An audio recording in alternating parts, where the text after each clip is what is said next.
The massive doors of the Galactic Council chambers slid open with a deep rumble that echoed through the vast hall. Kyle Martinez walked through those doors, knowing it would likely be the last time he entered as Earth's ambassador. His black diplomatic uniform felt heavier than usual as he made his way to the human delegation table.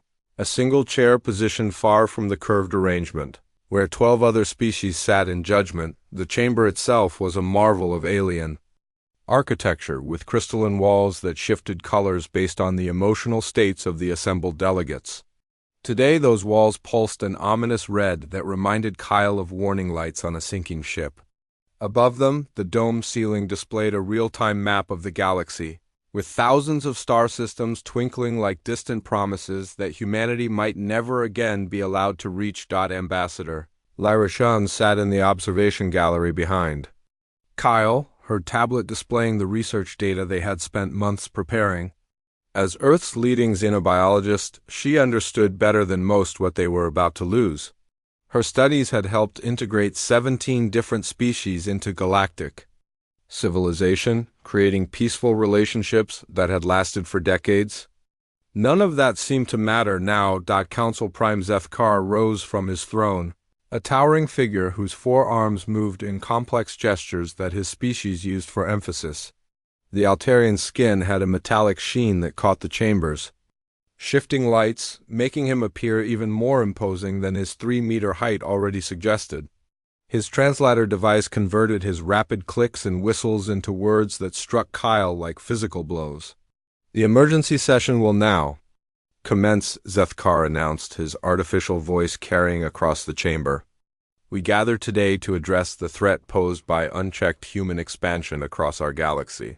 Kyle remained seated as the accusations began to fly from different corners of the chamber. Queen Veltara of the aquatic depths accused humanity of depleting ocean worlds with their fishing fleets. General Caxter of the Vexhai claimed human military tactics were too aggressive and unpredictable. The machine-like Korthax representative calculated that human population growth would consume available resources within 3 centuries. Each accusation felt like a betrayal to Kyle, who had spent 15 years building relationships with these same beings. He remembered sharing meals with Veltara during trade negotiations, learning about Vexhai poetry from Caxter during cultural exchanges, and working late into ship's night with Korthax engineers to solve complex technical problems. Those friendships seemed like distant memories now. Furthermore, continued a new voice, this one belonging to Administrator Thexanol of the Nebular Collective, human emotional volatility makes them unsuitable for leadership roles in galactic governance. Their history shows repeated instances of self-destructive behavior and violence. Kyle finally stood, his movement causing the chamber to fall silent. He activated his holographic display, and suddenly the space above his table filled with images and data streams that told a very different story about humanity's role in the galaxy. Medical breakthrough after medical breakthrough scrolled past, showing how human doctors had eliminated diseases that had plagued alien worlds for centuries. These are the Rigel plague vaccines developed by Dr. Susan Davis and her team. Kyle said, his voice carrying clearly despite his refusal to use the chamber's amplification system.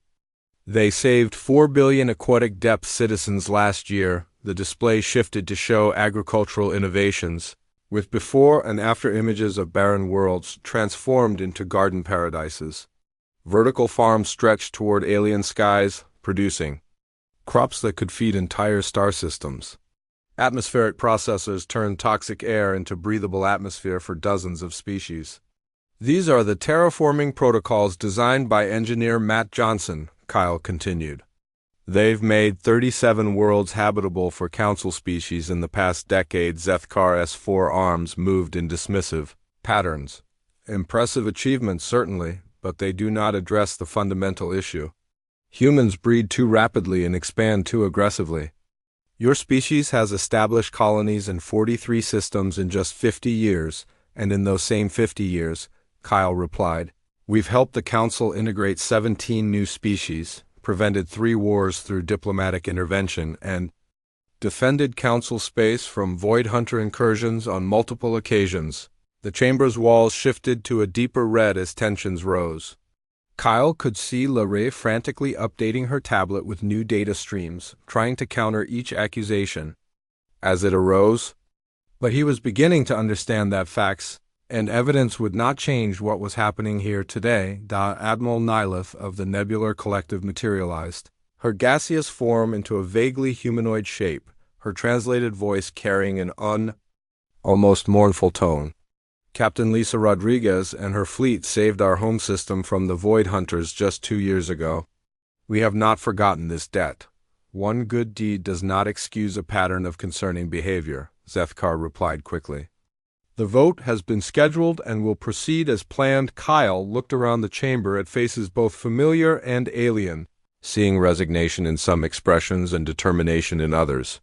Dr. Valmiran of the Scientific Collective avoided his gaze entirely, despite their years of collaborative research.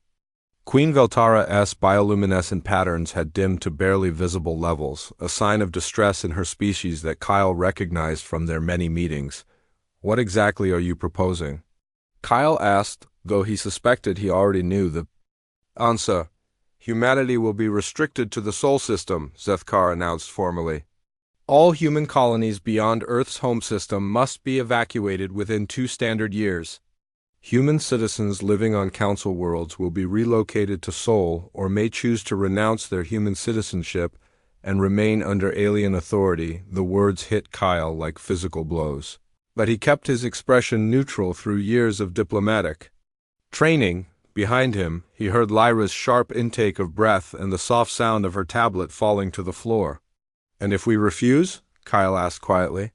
Then the Council will enforce this decision through economic sanctions and, if necessary, military action, Zethkar replied. 12 species stand united in this decision. Humanity stands alone. Kyle looked one more time at the galactic map overhead, at the thousands of stars where human explorers had dreamed of building new homes and making new discoveries. Then he looked at the assembled aliens who had once called themselves humanity's friends and allies. Then we choose exile, Kyle said simply. If the galaxy no longer wants humanity among the stars, we will find our own path beyond your borders. The chamber fell completely silent, the wall colors shifting to confused purples and blues as the assembled delegates processed this unexpected response.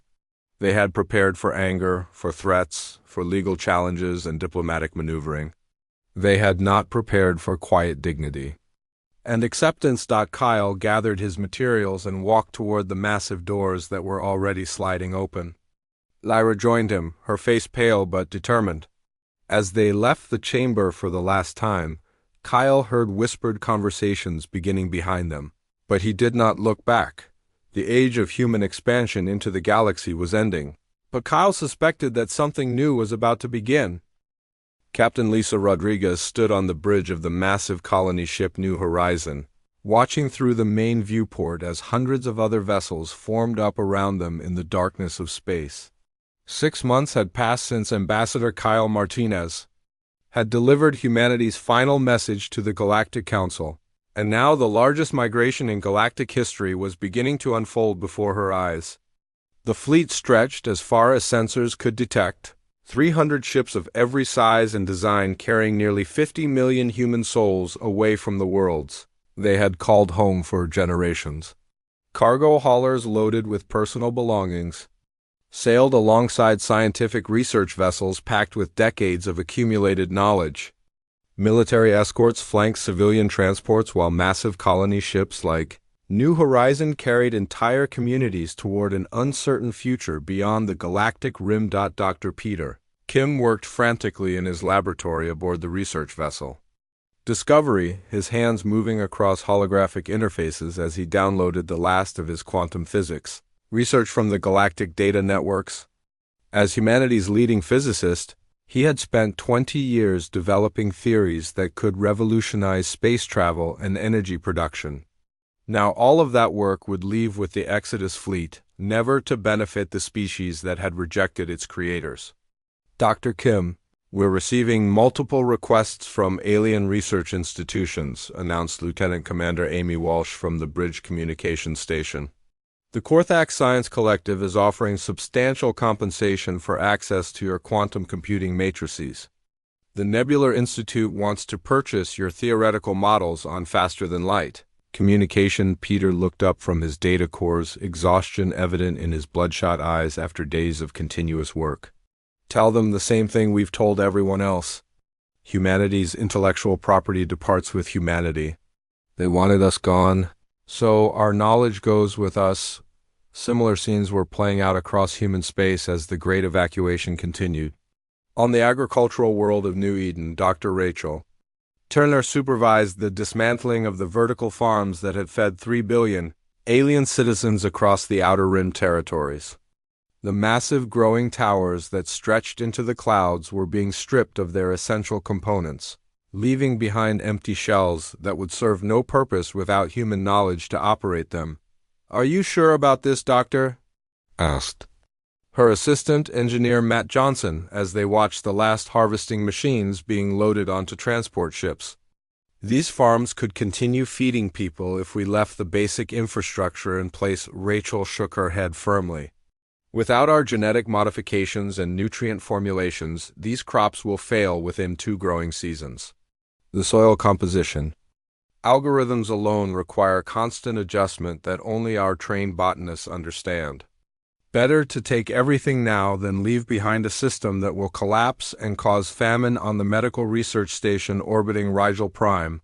Dr. Susan Davis was conducting her own systematic withdrawal of human medical knowledge from galactic databases. The vaccines and treatments she had developed over her career had saved billions of lives across dozens of species, but the Galactic Council had made their position clear. If humanity was unwelcome, then human medical expertise would leave as well. "The Aquatic Depths government is pleading for us to leave behind the plague vaccine formulations," reported her research coordinator. "They say their children will die without access to our treatments." Susan paused in her data deletion process, her finger hovering over the final confirmation key. She had dedicated her life to healing, and the thought of children suffering because of political decisions made her stomach twist with anguish. But she also understood the larger principle at stake. They should have thought about that before voting to exile us.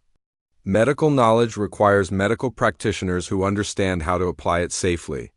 We can't leave behind treatments without leaving behind the expertise to use them properly. The economic impact of the human departure was already becoming visible across the galaxy. Trade routes that had operated smoothly for decades began failing as human-trained. Navigators packed their star charts and joined the Exodus fleet. The quantum foundries that had supplied advanced materials to a dozen species went dark as their human operators disabled the complex machinery that only they knew how to maintain. Captain Rodriguez received constant updates about the chaos their departure was causing. Spaceports across the galaxy were reporting navigation failures as ships tried to follow trade routes without human pilots, who understood the subtle gravitational variations that made safe passage possible. Manufacturing centers were shutting down as alien workers realized they had no idea how to operate the human-designed equipment that had made their industries profitable. "Captain, we're receiving another diplomatic message from the Galactic Council," reported Communications Officer Jake Thompson. "They're asking us to reconsider our departure timeline. Ambassador Kyle Martinez is specifically requested to return for emergency negotiations." Lisa studied the message text that appeared on her command screen. The tone was noticeably different from the formal pronouncements that had preceded their exile. Where once there had been authority and certainty, now there were requests and suggestions. The Council was beginning to understand what they were losing, but their realization was coming too late to change the course of events they had set in motion. "Send our standard response," Lisa instructed. "The evacuation proceeds on schedule. All human citizens and their property will be removed from Council space within the agreed time frame. We have no interest in further negotiations." As the days passed, the requests became more desperate. Individual Council members began sending personal messages to human leaders they had worked with in the past. Queen Veltara of the Aquatic Depths sent a lengthy communication to Dr. Davis, describing the medical crisis that was already beginning. to unfold as human-developed treatments became unavailable. Dr. Velmiran of the Scientific Collective transmitted complex mathematical proofs to Dr. Kim, trying to demonstrate how human research could benefit all species if properly shared, but the exodus continued. Regardless of alien pleas and promises, the human fleet moved steadily toward the edge of known space, their destination the vast emptiness between galaxies where no council authority could reach them. Long-range sensors had identified potentially habitable systems in the cosmic void, places where humanity could build new homes without interference from species that had proven themselves to be unreliable allies. Engineer Johnson stood in the observation lounge of his transport ship, watching the last human outpost in the Vega system go dark behind them. The massive space station that had served as a refueling stop for vessels traveling the outer trade routes was being abandoned, its fusion reactors shut down and its docking bays sealed. Within weeks, alien ships would arrive to claim the facility, but without human engineering knowledge, most of its advanced systems would prove impossible to maintain. "It's really happening," Johnson murmured to himself. "We're actually leaving it all behind, Doctor." Kim joined him at the viewport, both men watching their former home disappear into the starfield. "We're not leaving it behind," the physicist corrected quietly. "We're taking everything that matters with us. Our knowledge, our determination, our ability to build something better."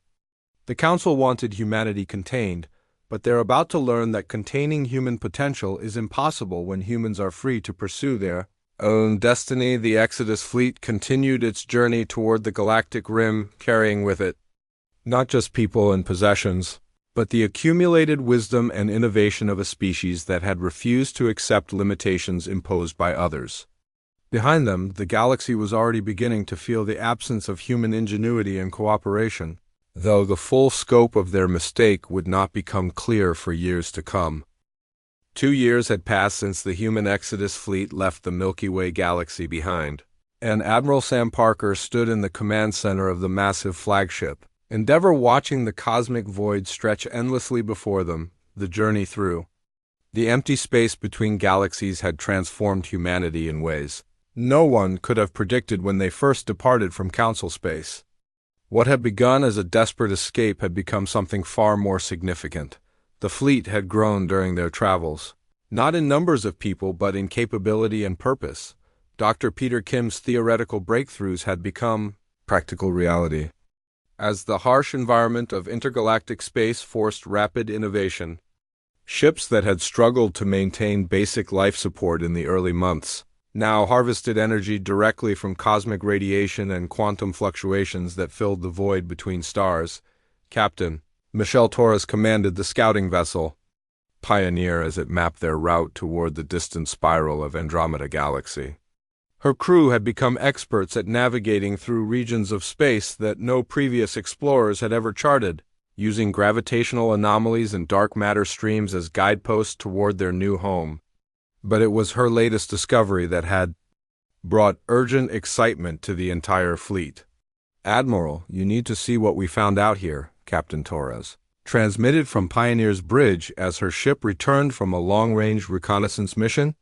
Her voice carried an enthusiasm that Admiral Parker had not heard in months of difficult travel through the cosmic wilderness. The main display in Endeavor's command center lit up with images that defied immediate understanding. Massive structures drifted in the void, clearly artificial but built on a scale that dwarfed anything humanity had ever encountered. They were not ships or space stations, but something far more ambitious. Installations that stretched across thousands of kilometers and showed signs of technologies that surpassed both human and Council capabilities. Dr. Angela Brown worked frantically in her archaeology laboratory aboard the research ship Explorer, analyzing the data streams that Pioneer had transmitted back to the fleet. As humanity's leading expert on ancient civilizations, she had studied ruins across dozens of worlds, but nothing had prepared her for what she was seeing in these transmissions. "These structures are millions of years old," she reported to Admiral Parker through the Fleet Communication Network. "But they're not random debris floating in space. Everything we're seeing was carefully planned and positioned. It's like someone built a vast network of installations throughout the intergalactic void, and then just disappeared. The archaeological team worked around the clock to understand what they had discovered. The alien builders had left behind no written language, no artistic decorations, no cultural artifacts that might explain who they were or why they had vanished. Instead, they had embedded their knowledge directly into the structures themselves, using mathematical principles and engineering diagrams that spoke a universal language of science and technology. Engineer Matt Johnson led the technical analysis team aboard the research vessel Discovery, trying to understand how the ancient installations actually functioned. What they found challenged everything humanity thought they knew about physics and engineering. The structures were not just buildings, but active technologies that had been waiting in the void for millions of years. "Admiral, these aren't ruins," Johnson reported with barely controlled excitement. "They're dormant systems waiting for activation. The builders designed them to recognize and respond to species with sufficient technological understanding. It's like they wanted someone to find this network and put it to use." The implications were staggering. Long-range scans revealed that the installations extended throughout the intergalactic void, forming a network that connected multiple galaxies across impossible distances. Stargate, like portals that could transport matter instantly across the cosmic wilderness. Energy collectors that could drain power from black holes and neutron stars. Automated factories that could build entire fleets. Given nothing but raw materials and basic programming, Dr. Kim spent weeks studying the mathematical principles embedded in the alien technology, working with teams of scientists and engineers to unlock secrets that had been hidden for eons. What they discovered was revolutionary beyond anything the Galactic Council possessed. Ships that could travel between galaxies in weeks rather than millennia.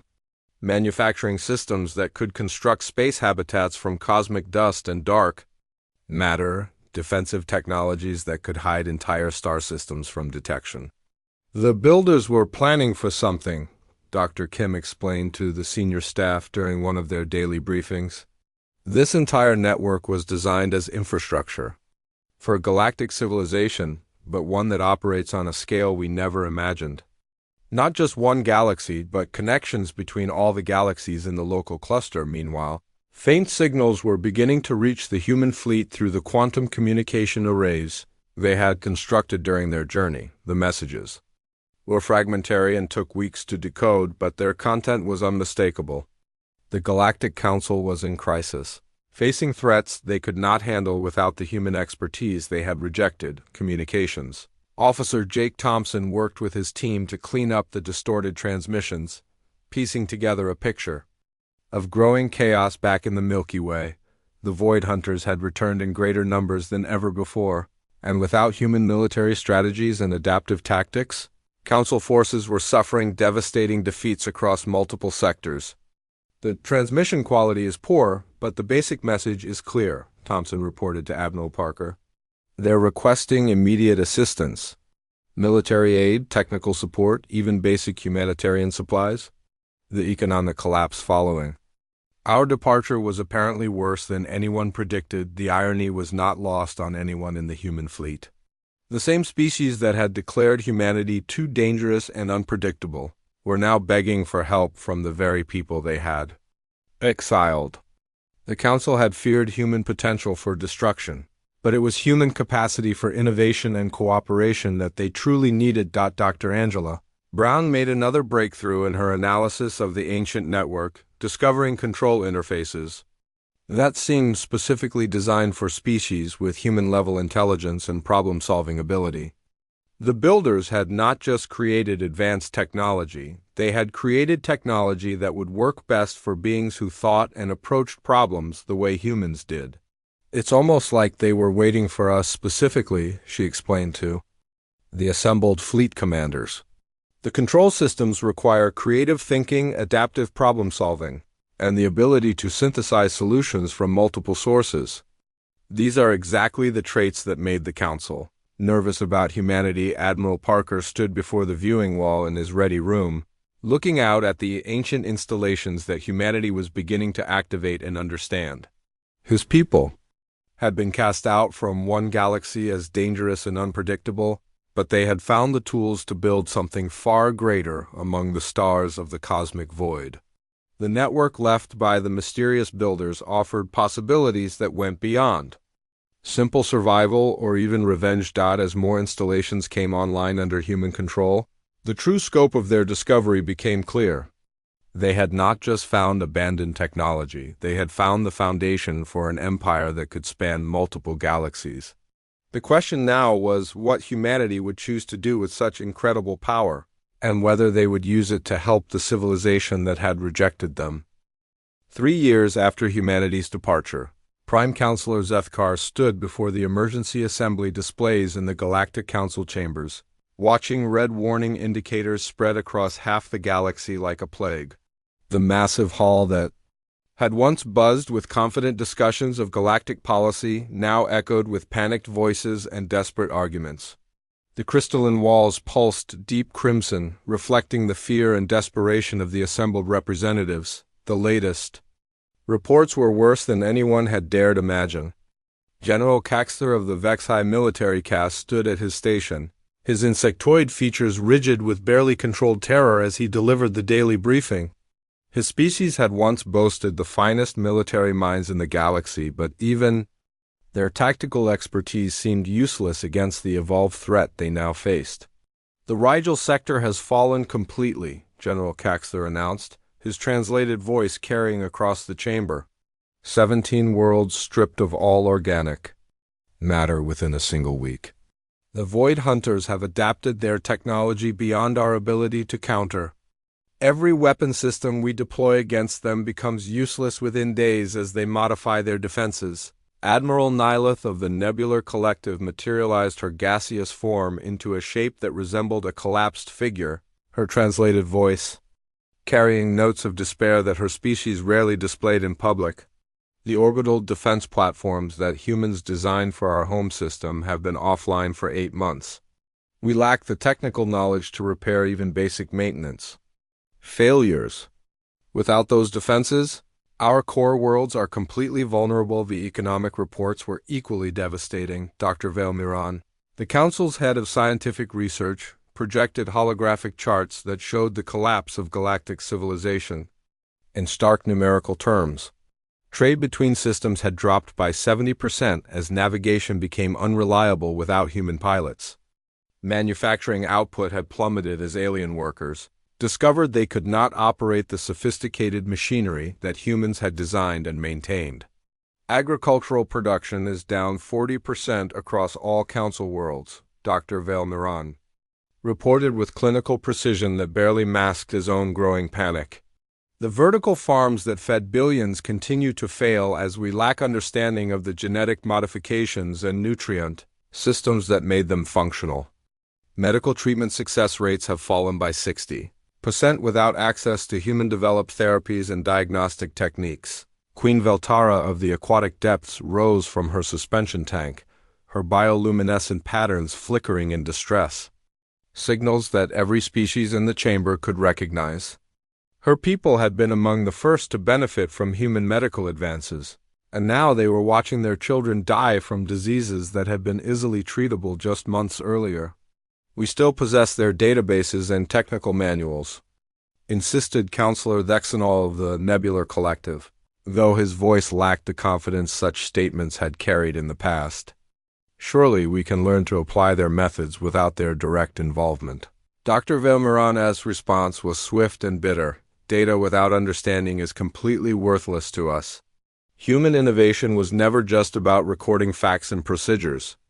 It was about creative problem-solving, adaptive thinking, and the ability to synthesize new solutions from seemingly unrelated concepts.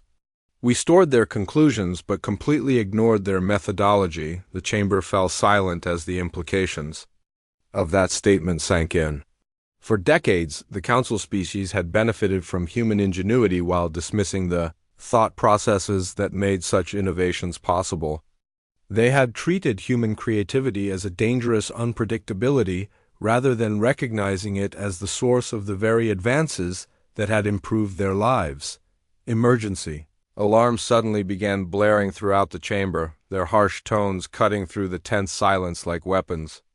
The main display shifted to show real-time tactical data that made every representative freeze in absolute terror. A massive Void Hunter fleet, larger than any previously recorded in galactic history, was emerging from dark space and moving directly toward the Council's capital system.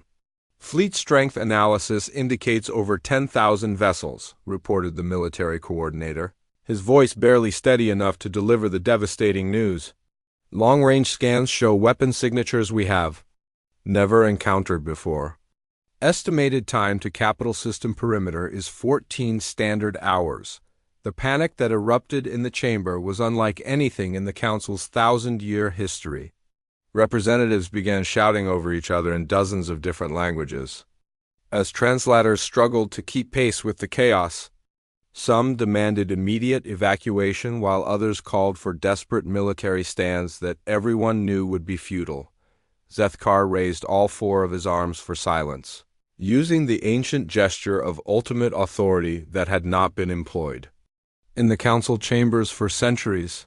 When the noise finally subsided, his voice carried a weight of regret that seemed to age him before the eyes of every witness. "There's one option remaining to us," he said quietly. "We must attempt to contact the human Exodus fleet and request their assistance. Whether they will respond favorably after our treatment of their people remains to be seen." The suggestion sparked immediate debate. Several representatives argued that humanity was beyond the reach of galactic communications, having departed for the intergalactic void years earlier. Others questioned whether humans would have any interest in helping the civilization that had exiled them. A few suggested that even if contact could be established, human military capabilities would be insufficient against the evolved Void Hunter threat. Dr. Valmiran worked frantically at his research station, calculating transmission pathways and signal strength requirements for long-range communication across the cosmic void. The technical challenges were immense, requiring power levels that would drain entire star systems and transmission times that could take months or years to reach their intended destination. Theoretical maximum range for our strongest communications. Arrays could reach the edge of intergalactic space, he reported after several hours of complex calculations. But signal degradation over such distances means any message we send would be fragmentary at best. We have no guarantee that coherent information would reach the human fleet. Queen Veltara's bioluminescent patterns shifted to colors that indicated deep shame among her people. Perhaps we should focus on the content of such a message rather than just its technical delivery. What could we possibly say to the people we exiled that would convince them to risk their lives for our sake? The question hung in the air like a physical presence. Everyone in the chamber understood that they were not just facing military defeat but moral reckoning for decisions that had seemed reasonable at the time, but now appeared to be catastrophic mistakes. They had judged humanity as too dangerous to remain in galactic civilization, but it was precisely those dangerous qualities of adaptability and unpredictability that they now desperately needed. As the Void Hunter fleet continued its relentless approach toward the capital system, the Galactic Council began composing what might be their final message to the species they had wronged. The irony was inescapable. The civilization that had exiled humanity for being too chaotic and destructive was now begging for salvation from the very people they had rejected. Whether that salvation would come and at what price remained to be seen in the darkness between the stars. 5 years after the Great Departure, Admiral Sam Parker stood on the observation deck of New Terra Station, humanity's new capital in the Andromeda Galaxy, watching construction crews put the finishing touches on structures that would have seemed impossible just decades earlier. The ancient technology they had discovered in the intergalactic void had transformed humanity, from desperate refugees into the founders of something unprecedented in galactic history. The view through the massive, transparent aluminum windows showed a sight that filled every human observer with pride and wonder. Dozens of space habitats orbited the carefully terraformed world below, each one home to millions of people who had found prosperity and purpose far beyond anything they had known in the Milky Way. Ships moved between the installations using transportation technology that could cross the galaxy in days rather than years. Dr. Peter Kim's research teams had unlocked secrets that the ancient builders had embedded in their network, creating innovations that surpassed even the most optimistic predictions from their early years of exile. Energy systems that drew power directly from the quantum foam of space itself. Manufacturing processes that could transform raw elements into any desired configuration at the molecular level. Defensive technologies that could render entire star systems invisible to hostile detection. Captain Michelle Torres returned from another exploration mission aboard the scout ship Pioneer, bringing news that continued to expand humanity's understanding of their new home. Her latest reports described contact with beings that defied every previous assumption about life in the universe. "Admiral, we've established communication with the original builders," Captain Torres announced as she entered the station's command center. "They've been waiting in a form of deep hibernation for millions of years, preserved as energy patterns within the network itself. The beings that emerged from their ancient slumber were unlike anything humanity had encountered before. They had evolved beyond physical form eons ago, existing as pure consciousness within the technological infrastructure they had created. Through complex translation matrices that took weeks to calibrate properly, they welcomed humanity as the inheritors of their vast galactic empire. The conversation that followed reshaped human understanding of their place in the cosmic order. The builders explained that they had constructed the intergalactic network as a test and a gift for whatever species might prove worthy of inheriting their legacy. They had waded through the rise and fall of countless civilizations, watching for beings who possessed the right combination of intelligence, creativity, and moral character. "Your species demonstrates the qualities we hope to find," the lead consciousness communicated through patterns of light and electromagnetic fields that Dr. Kim's team had learned to interpret. The ability to adapt and innovate under pressure. The willingness to sacrifice personal comfort for collective survival. Most importantly, the capacity to forgive those who have wronged you. Meanwhile, across the vast emptiness of intergalactic space, desperate signals continued to reach human monitoring stations. The messages had grown increasingly frantic over the months, transmitted through barely functional long-range arrays as the Galactic Council's infrastructure continued to collapse under the pressure of war and economic breakdown. Dr. Angela Brown led the translation teams that worked to decode the fragmentary transmissions, piecing together a picture of catastrophic defeat and growing desperation back in the Milky Way. The Void Hunters had adapted beyond every countermeasure. The Council could deploy conquering system after system while alien populations fled in terror. The latest transmission includes personal messages from individual council members, Dr. Brown reported to Admiral Parker during their daily briefing. They're not just requesting military assistance anymore. They're acknowledging that they made fundamental errors in their judgment of humanity. The message from former Prime Counselor Zethkar was particularly striking in its honesty and regret. "We believed we were containing a dangerous threat, but we exiled our salvation. Humanity's greatest gift was never just their technology or military capabilities. It was their ability to unite different species toward common goals and shared prosperity. Without that unifying influence, the Council has fractured into competing factions that cannot coordinate effective resistance." Other messages carried similar themes of recognition and remorse. Queen Veltara of the Aquatic Depths admitted that her people were dying from diseases that human medicine could have easily prevented. Dr. Valmiran of the Scientific Collective confessed that alien research had stagnated without human creativity to drive innovation. General Caxter of the Vexhai acknowledged that military tactics designed by humans had been the key to every successful defense against previous Void Hunter incursions. Admiral Parker convened humanity's new High Council, representatives from all the thriving colonies and fleet groups that now called Andromeda home.